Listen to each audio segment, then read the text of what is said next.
Welcome to Miss Scarlett. Subscribe and don't miss out on Patreon. Have fun! As the burning sensation in his shoulder flared, he winced. Even the simplest movements, like grabbing the container from the bathroom shelf, reminded him of the exhaustive swimming practice. Last season's rotator cuff injury still haunted him. Tonight, it pulsated in anger. He released the product, a balm, with a firm twist. With the bathroom lights illuminating his face, he examined the contents curiously. The thick substance offered a tantalizing promise of relief. "Please, do your magic," he pleaded, rubbing it into his sore muscles.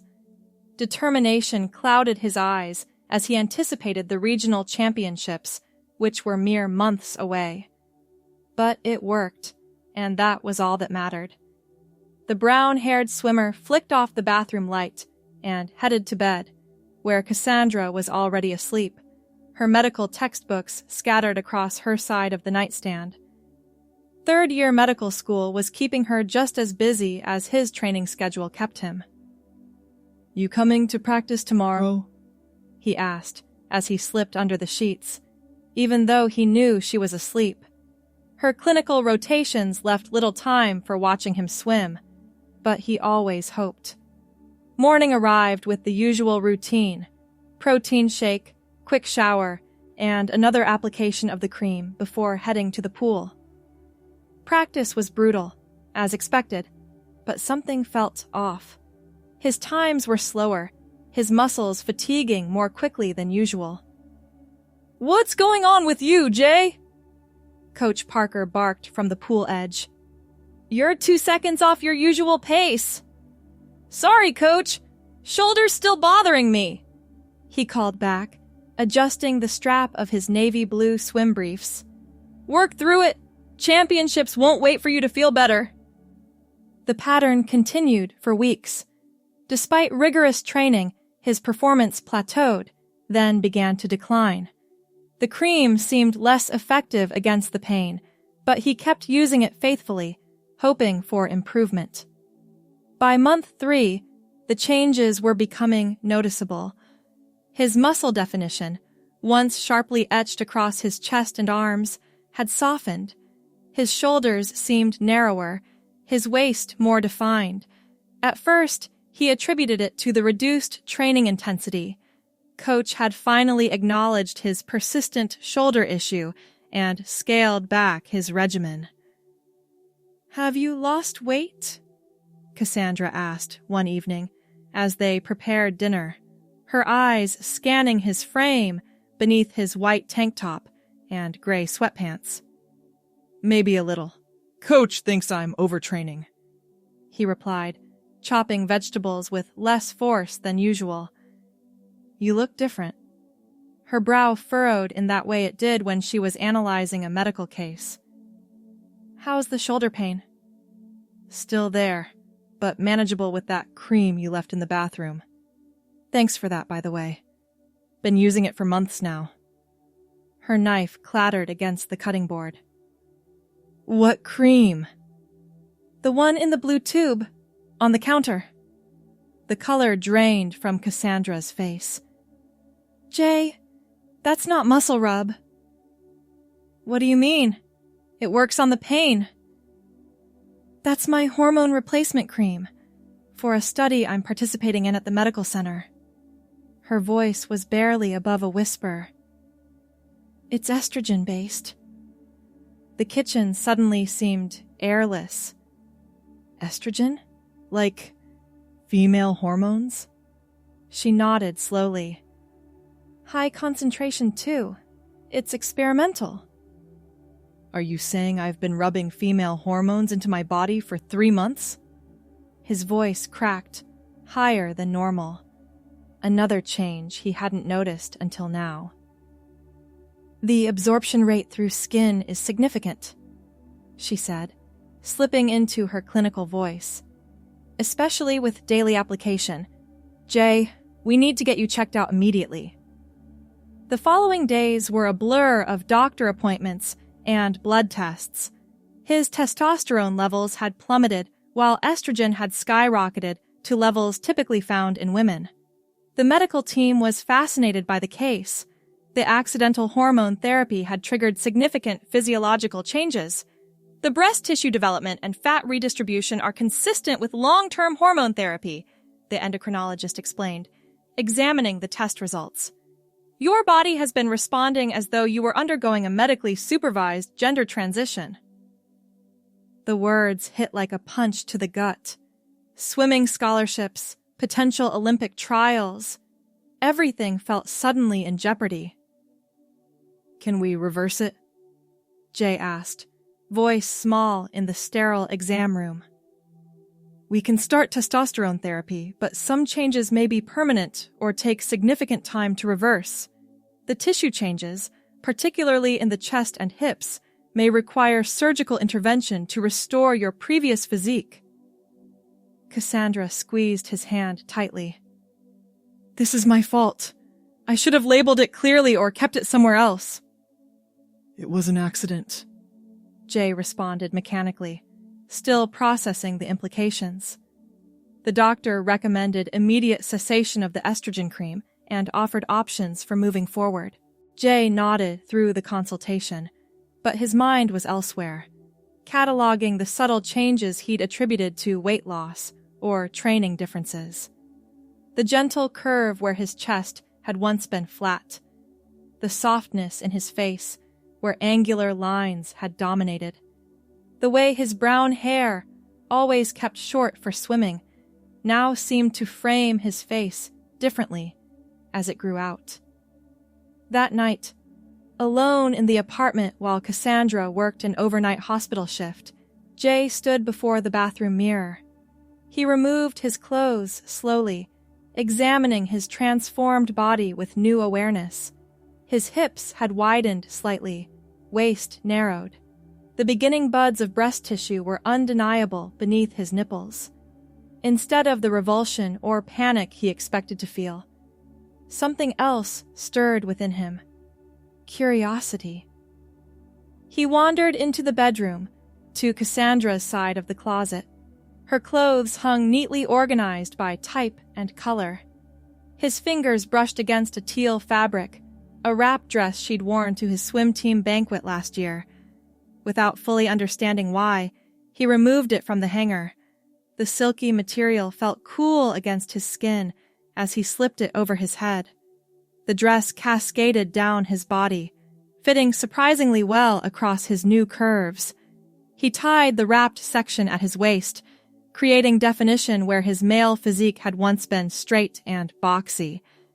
He turned to the full-length mirror on the closet door and froze. The person staring back was neither fully Jay nor someone else entirely, but something in between that made his heart race. On impulse, he opened Cassandra's shoe drawer and removed a pair of nude pumps. They were slightly tight, but wearable. The height changed his posture, accentuating the curves of his calves and the new shape of his behind. For hours, he experimented, trying different outfits, walking differently, observing how his body moved in this new context. When exhaustion finally overtook him, he carefully returned everything to its place and fell into a deep, dreamless sleep. He never mentioned that night to Cassandra, nor did he tell her about the appointments he canceled, the ones for testosterone therapy and surgical consultations. Something had awakened inside him, something that made him question everything he'd assumed about himself. Over the next few weeks, he withdrew from the swim team, citing medical issues. Coach Parker was furious, his teammates confused, but Jay remained firm in his decision. "I'm worried about you," Cassandra said one evening, finding him researching gender identity on his laptop. "You haven't started the testosterone treatments, and you seem different." He closed the computer. "I'm figuring some things out. Is this about what happened with the cream? Because we can fix it, Jay. The doctors said most of the changes are reversible with proper treatment. What if I don't want to reverse them? The words hung between them, unexpected even to him. Cassandra sat beside him on the couch. What are you saying? I don't know exactly. He ran his fingers through his lengthening brown hair. But when I look in the mirror now, I don't hate what I see. Sometimes, I think I might even prefer it. Their conversation lasted until sunrise. Painful, honest, revealing. Jay spoke of feelings he'd suppressed for years, of discomforts with his male identity he'd channeled into athletic perfection rather than examination. The hormone cream hadn't created these feelings. It had merely provided a physical manifestation that made them impossible to ignore. I want to try living as a woman, he finally said, as dawn broke through their apartment windows. Not forever, necessarily. Just, I need to explore this, to know for sure. Cassandra's medical training gave her unique insight into transition processes, and despite her initial shock, her love proved stronger than her attachment to who she thought Jay was. Whatever you decide, I'm here, she promised, though both knew their romantic relationship might not survive this transformation. The exploration began carefully, small steps, growing out his hair, subtle changes to his wardrobe, researching gender identity. Jay started therapy with a gender specialist, beginning the complex journey of understanding whether this was a temporary fascination or a true expression of identity. 3 months after the discovery of the cream mishap, Jay made a decision. After a particularly enlightening therapy session, the name Sophia emerged, a name that had always resonated within. I'd like to be called Sophia, Jay announced to Cassandra that evening, wearing women's jeans and a simple blouse for the first time outside the apartment. At least while I'm figuring this out. And so Sophia began to take shape, emerging from the chrysalis of Jay's former life.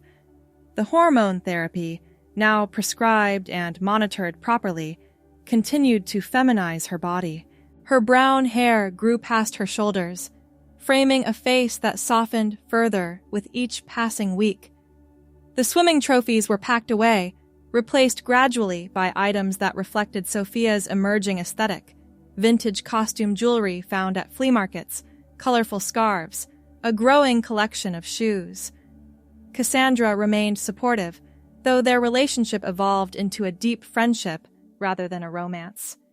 She helped Sophia navigate the complexities of makeup application and feminine presentation, offering a patient hand through awkward first attempts.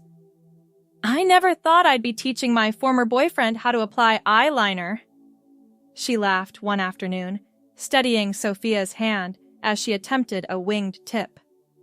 Life takes unexpected turns, Sophia replied, admiring the finished result. Her voice had changed, too. Through conscious practice and vocal training, the deep tones of Jay had given way to Sophia's lighter, melodic speech.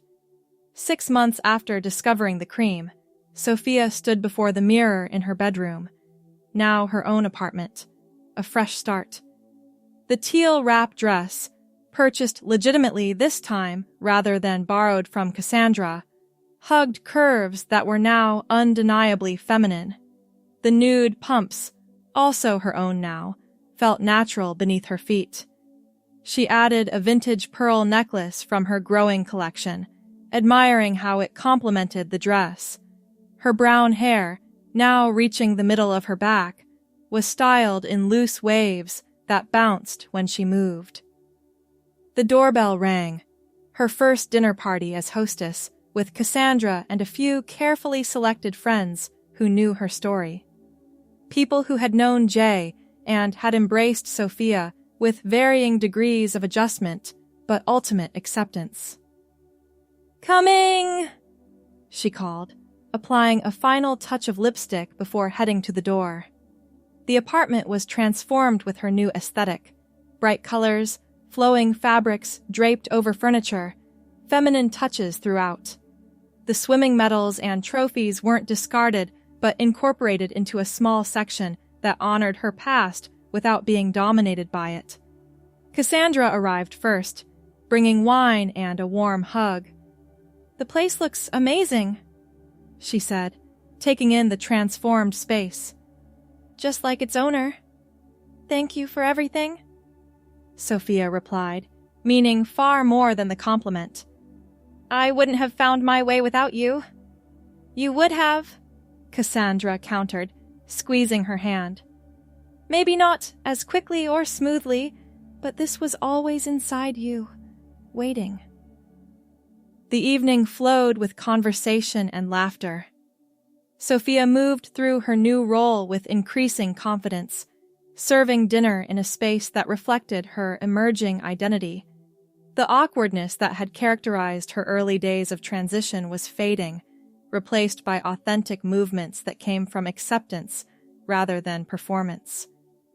Later, after her guests had departed, Sophia stood on her small balcony, the night air cool against her skin. The city lights stretched before her, a metaphor for possibilities once hidden, but now illuminated. Her phone chimed with a message from her mother, a simple heart emoji. The journey with family had been complicated, with her father still struggling, but her mother making consistent efforts to understand. Small steps, like learning to use her new name, felt like monumental progress. Another text arrived, from Coach Parker of all people. After months of silence following her departure from the team, he'd reached out. "Saw your former teammate Daniel today. He mentioned you're doing well. The team misses your spirit. When you're ready, the assistant coaching position is still available. The water doesn't care what you look like, or what you call yourself." Tears welled in her eyes. The pool had been her sanctuary for so long, a place where Jay had excelled. The thought that Sophia might find a place there too was overwhelming. She responded with thanks and a promise to consider it, emotions swirling. Not all doors had closed with her transition. Some had merely required time to adjust their frames. The next morning, Sophia selected a flowing maxi dress in vibrant coral from her closet, a far cry from the functional athletic wear that had once dominated her wardrobe. She paired it with delicate gold sandals and several pieces of vintage jewelry, a bracelet of amber beads, gold hoop earrings, and a pendant necklace with a small opal that caught the light. The university campus felt both familiar and foreign as she made her way to the natatorium. Students passed without a second glance. She was simply another woman walking to her destination, her brown hair catching the morning light. Coach Parker waited by the pool, his weathered face unreadable as she approached. Recognition dawned slowly, his eyes widening slightly. "You look..." He paused, searching for appropriate words. "Healthy." "I am," she confirmed. "Healthier than I've been in a long time." He nodded. "Professional, as always. The team practices at 6, technique work on Mondays, endurance Tuesdays and Thursdays, speed work Wednesdays, recovery Fridays. You know the drill." "I do." She smiled, touched by his matter-of-fact approach. No dwelling on changes, no awkward questions, just swimming, the constant that had anchored different parts of her life. "Your technical knowledge was always exceptional," he continued. "The freshmen could benefit from that. Their form is atrocious." "I'd be honored to help." And just like that, another piece clicked into place. Not a return to Jay's life, but an integration of valuable aspects into Sophia's new existence. The water welcomed her differently now, not as a competitor, but as a guide, her transformed body moving through familiar elements in new ways. The following months brought continued evolution. Sophia's wardrobe expanded to reflect her developing style, predominantly flowing dresses in bright colors that contrasted with the utilitarian functionality of her previous clothing choices. Her collection of vintage jewelry grew piece by piece, each item selected with care to complement her outfits and express her personality. Her relationship with Cassandra settled into a comfortable friendship. They met weekly for coffee, sometimes joined by women from Sophia's support group, others who understood the unique journey of transition. "Do you ever regret it?" Cassandra asked one afternoon, watching Sophia adjust the collar of her emerald green dress. "The accident with the cream, I mean." Sophia considered the question, twisting the silver bangles on her wrist. "How can I regret something that led me to myself? The circumstances were unusual, but the outcome feels right." The cream had been a catalyst, not a cause. It had accelerated physical changes that might have taken years of deliberate treatment to achieve, giving Sophia a head start on aligning her outer appearance with her inner truth. The accident had forced confrontation with questions that might otherwise have remained buried beneath achievements and expectations. Her coaching position flourished, with students responding well to her patient instruction and technical expertise. Her presence poolside in flowing dresses and carefully selected jewelry became a familiar sight. Her femininity no longer a point of discussion, but simply an accepted fact. Family relationships continued to evolve unevenly. Her mother had visited for a weekend, awkward at first, but gradually warming to Sophia's authentic happiness. They had shopped together, her mother helping select a turquoise statement necklace that became one of Sophia's favorites. Her father maintained distance, communicating primarily through brief text messages, but even those represented progress from initial silence. Almost a year after discovering the hormone cream, Sophia hosted a small gathering to mark the anniversary, not of the accident, but of her awakening. Cassandra attended, along with new friends and a few former teammates who had made the journey to acceptance. She wore the teal wrap dress, now imbued with significance as the first feminine garment she had ever tried on, paired with the nude pumps that had started her collection. Her brown hair, now reaching the middle of her back, was styled in an elegant updo, showcasing dangling earrings that complemented her necklace. "To unexpected journeys," she toasted, raising her glass to the assembled guests. "And to courage," Cassandra added, her eyes reflecting pride in the woman before her, so different from yet connected to the man she had once loved. Later, as guests mingled in her living room, Sophia stepped onto her balcony for a moment of reflection. The city stretched before her, lights twinkling against the darkening sky. A year ago, she had been Jay, accomplished athlete, boyfriend, man, moving through life with outward success, masking inner disconnect. Now she stood as Sophia, coach, friend, woman, her external presentation finally congruent with her internal truth. The journey hadn't been smooth. There had been losses alongside gains, painful realizations alongside liberating discoveries. But, standing in the cooling evening air, the fabric of her teal dress moving gently in the wind, she felt a profound sense of rightness. Her phone chimed with a notification. A social media memory. A photo from 2 years ago, Jay standing proudly with his team after a championship win. The stranger in the picture smiled with his trophy, brown hair cut regulation short, powerful build evident even through his team jacket. She studied the image without the pain such reminders had once caused. Jay wasn't a person she hated or needed to erase. He was a chapter in her story, a vessel that had carried her to this moment. The accomplishments in the photo belonged to her history, even as she created new achievements in her authentic form. "Everything okay?" Cassandra asked, joining her on the balcony. "Just remembering," Sophia replied, showing her the photo. "It feels like another lifetime." In many ways it was. Cassandra leaned against the railing. "You know, in all my medical training, I never imagined my hormone cream would change someone's life so completely." Sophia laughed softly. "The cream didn't change my life. It just gave me permission to change it myself." Inside, the gathering continued, voices and laughter flowing through the open balcony door.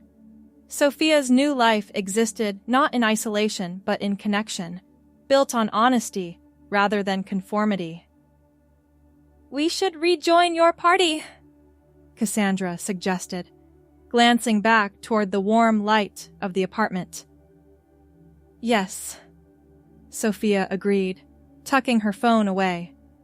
The past had its place, but tonight was about celebrating the present and the future that stretched before her, unwritten and full of possibilities. She smoothed her teal dress, adjusted her vintage necklace, and stepped back inside to her guests. The woman who greeted them with warm smiles and gracious hostessing bore little physical resemblance to the swimmer who had first applied the hormone cream in ignorance, but the core, the essential spirit, remained, now free to express itself authentically rather than through layers of expectation and assumption. The accidental application of estrogen had been just that, an accident. But Sophia's emergence had been a choice, made day by day, decision by decision. Each item of clothing selected, each piece of jewelry adorned, each relationship navigated, represented a step toward authenticity rather than away from truth. As midnight approached and guests began to depart, Sophia accepted embraces and well-wishes, standing confidently in her teal dress and nude pumps. The room gradually emptied until only Cassandra remained, helping collect glasses and plates. "I'm proud of you," Cassandra said, placing dishes in the sink. "Not just for the transition, but for the courage it took to listen to yourself." "Thank you," Sophia replied, removing her earrings and placing them carefully on the counter. "For everything. For understanding. For not making me feel like I betrayed you." "You could never betray me by being honest." Cassandra smiled. "Even if that honesty changed everything between us." After Cassandra left, Sophia moved through her evening routine, removing makeup, moisturizing skin that had become more delicate with hormone therapy, brushing her long brown hair that had become a signature feature of her feminine presentation. She changed from her teal dress into a comfortable nightgown, another element of her wardrobe that reflected her embraced identity. Her apartment, once decorated with trophies and team photos, now displayed art she loved, books that spoke to her, and small treasures collected during her journey of self-discovery. As she prepared for sleep, Sophia caught her reflection in the bedroom mirror, the curve of her hips, the softness of her features, the length of her hair. The physical transformation had been extensive, but the internal alignment was what brought her peace. A year ago, a shoulder injury and mistaken cream application had set in motion a sequence of changes that revealed, rather than created, her truth. The pain that had prompted Jay to reach for the tube had long since healed, but the awakening it triggered had permanently altered her course. She switched off the light and slipped beneath cool sheets, comfortable in her skin in ways she had never been before. Tomorrow would bring its own challenges. A world not always understanding or accepting, relationships still in flux, professional paths being redefined. But she would face them as herself, completely and without apology. In the darkness of her bedroom, Sophia smiled. The accidental hormone treatment had changed her body, but she had changed her life, deliberately, consciously, and with growing confidence. Each day brought her further from who she had pretended to be and closer to who she had always been. The most vibrant colors in her wardrobe, the most delicate pieces in her jewelry collection, the most authentic connections in her relationships, all emerged not from accident but from intention, from choosing truth over convenience, authenticity over expectation. As sleep approached, Sophia felt gratitude wash over her, not for the mistake that had started her journey, but for the courage she had found to continue it, step by deliberate step, choice by meaningful choice. The woman who would wake tomorrow would move through the world with purpose and awareness, her flowing dresses and vintage jewelry not costumes, but expressions, her femininity not performance, but embodiment. Sophia drifted into dreams, leaving behind the athlete who had once applied cream to an aching shoulder and embracing the woman who had emerged. Unexpected, yet inevitable, different yet more authentically herself than she had ever been before. Thanks for watching, my girlies! Be sure to check out Patreon for more!